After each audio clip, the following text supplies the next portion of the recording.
somebody I want you to meet.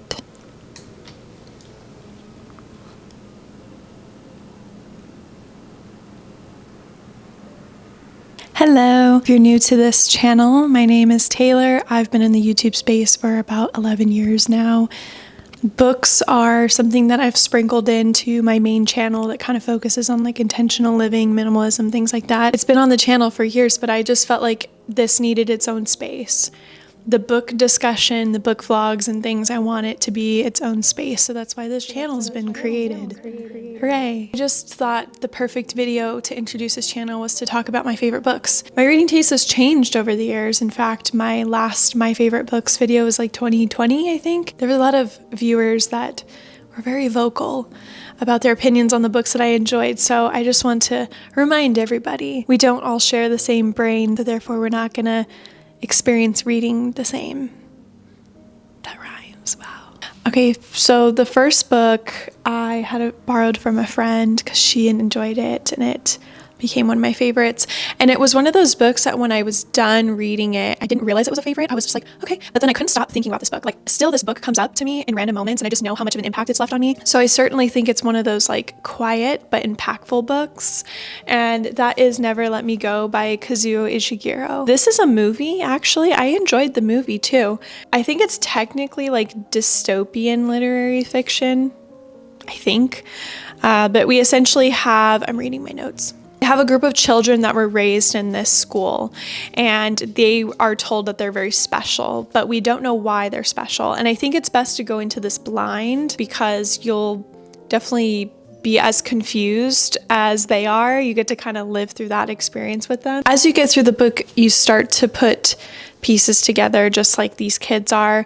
And I just think it's really heartbreaking. And there are themes of memory, fate, identity, and I just thought it was very original. I personally have never read a story like this. I don't know if he's inspired by older novels. I'm not sure, but it was very original for me and I really, really enjoyed it. The next one I have is The Emperor of Gladness by Ocean Vuong. This is a newly favorite of mine. This just came out in 2025. I love Ocean Vuong's writing. He's very poetic. He is a poet, so lots of flowery metaphor, very just romantic writing. And so if that's not your style, you probably are not going to like it. This is literary fiction. This follows a story of 19-year-old Hai, and he is on the verge of killing himself. So check trigger warnings, of course. And he comes across a woman, an older woman, I believe she's in her 80s, Granzina, and their story becomes intertwined in the most unique way. Something that Ocean said in his podcast about this book was, I think this was on the Oprah show actually, and he was talking about how the older generation and the younger generation, they're two generations that are at odds with society. They're either like too old to do something or too young to do something. And obviously he says that a lot better than I can, but taking these two generations and like putting them together and building a story around them where they become friends. And it's just so beautiful. This is like how we can carry love and loss through language. You know what I mean? Does that make sense? I'm not doing this book justice. Let's just read it. It's really good and you will cry. I did. This book has been a favorite of mine for a long time. I will say I have not read it in a few years.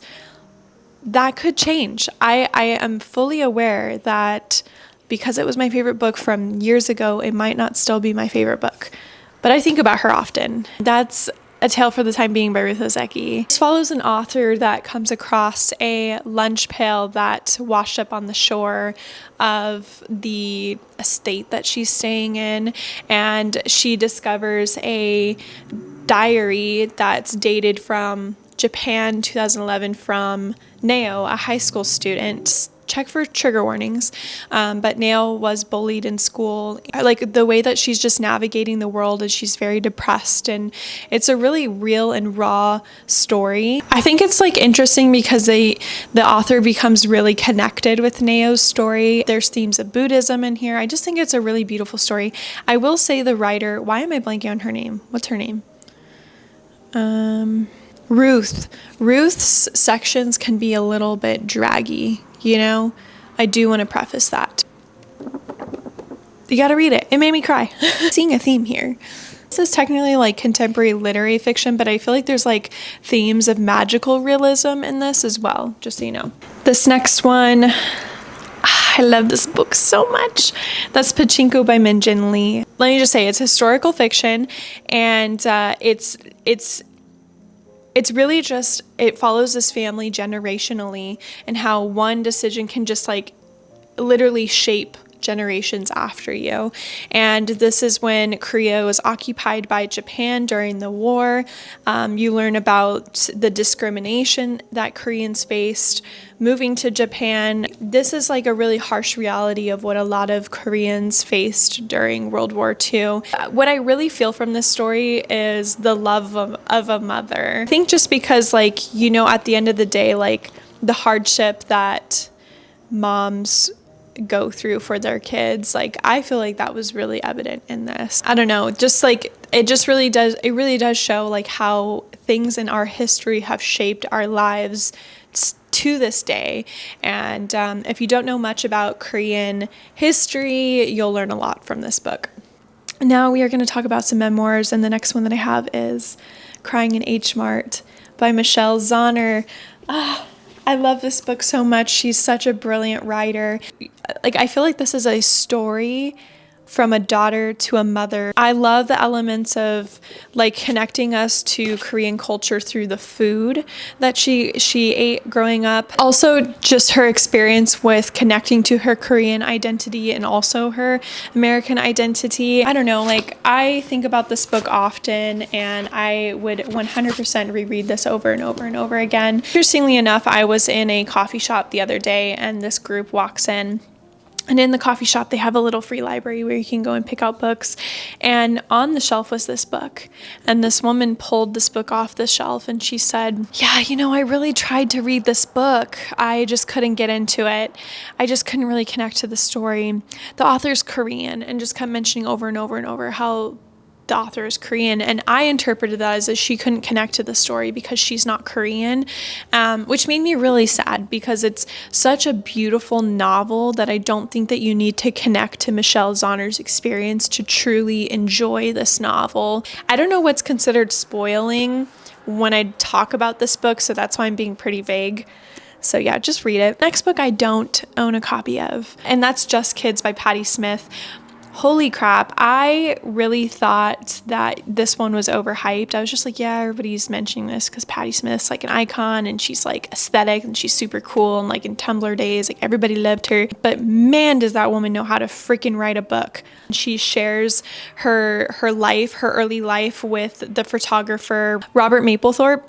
I didn't know much about Robert. I didn't know much about the artists that she was mentioning in that book. I'm not super cultured on like old rock and roll artists, but if you can get kind of past like not knowing some of the people, it's okay. I just love that we got like a tap into like their lives before fame, and just showing how they worked really hard to get where they were. Like you can really feel her love in this story for Robert, and just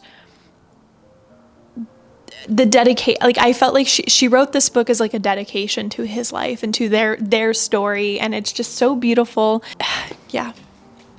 I'm honestly gonna cry thinking about it. I was crying in the car on the way to work when I finished it because I was listening to it. I was like, oh my God, you just gotta read it. It's a memoir. You don't have to be a fan of Patti Smith. You just have to appreciate her beautiful writing and the way that she sees love and life. Hello, this is me a few days later. I didn't realize that my camera just stopped recording and I didn't get to finish my favorites. I was just editing it. I was like, wait, where is the rest of the footage? But I'm really glad this happened because I just finished a book that made it to this list. You're gonna hear more about it in an upcoming video. I'm still emotional from this book. That is Giovanni's Room by James Baldwin. I'm ashamed to admit that I've had this on my shelf for a very long time and I've only recently read it. We have David, the main character. This is set in 1950s Paris. He's an American that is living in Paris. He's learning to navigate as a queer man. This is the 1950s and you can't be as open. And we know from the very beginning a tragedy happens at the end of the book, and it does not end in a happy way. It's left me speechless, so I'm finding it really hard to talk about, but I usually typically sit on books for a few days and like collect my thoughts and write about it, and so I haven't done that yet. It's really hard to talk about this without thinking like what is a spoiler and what isn't a spoiler.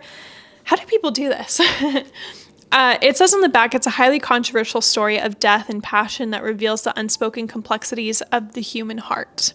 And I also really loved this book because, first of all, Baldwin has the most beautiful prose that I think I've ever read. I loved it. It's very poetic. He's not on the nose. He makes you think a lot. Okay, I'm going to stop there because I'm taking away all my thoughts that are going to be put in the other video. I was going to mention Rebecca by Daphne du Maurier. I would say that this is like an honorable mention, this book, because I'm not dying to like reread it. That's how I know if a book is my favorite, is like I can't wait to just like reread it. I don't reread or rewatch things often. I finished that book a year or two ago, but it is a very close contender to being a favorite because I enjoyed the story and I thought it was great to mention because it's a psychological thriller. There's themes of obsession, self-consciousness. Just very briefly, it's about a woman who marries a wealthy man who was recently widowed. His wife was found dead, and as our main character starts to integrate herself into his life, she moves into his house. She meets his servants, servants who loved his wife Rebecca so much. In fact, I think they loved her more than him, and she was certainly something that left an impact on their town. And her being dead, it was really hard for them to move on, and yet they're still grieving. And so our main character learns this and tries really hard to not like change anything in the house and really tries to integrate herself very calmly and quietly into Rebecca's routines in her life in order to not disrupt anything. And then we start to get this like obsession of Rebecca, finding out who Rebecca is and why everyone loved her. And then she kind of uncovers more than we expect. So it was a good ending and I did really enjoy it. And maybe it is a favorite. I bet I need to think about it more. That's where I'm gonna leave you. I hope this video encourages you to discover a new favorite book. I'm sure you have plenty of books that are unread on your shelves, and just know that one of those is likely bound to be a favorite book of yours. And I hope that inspires you to read, because it's why I made this channel. And yeah, that's all I have for today. I will see you soon. Bye.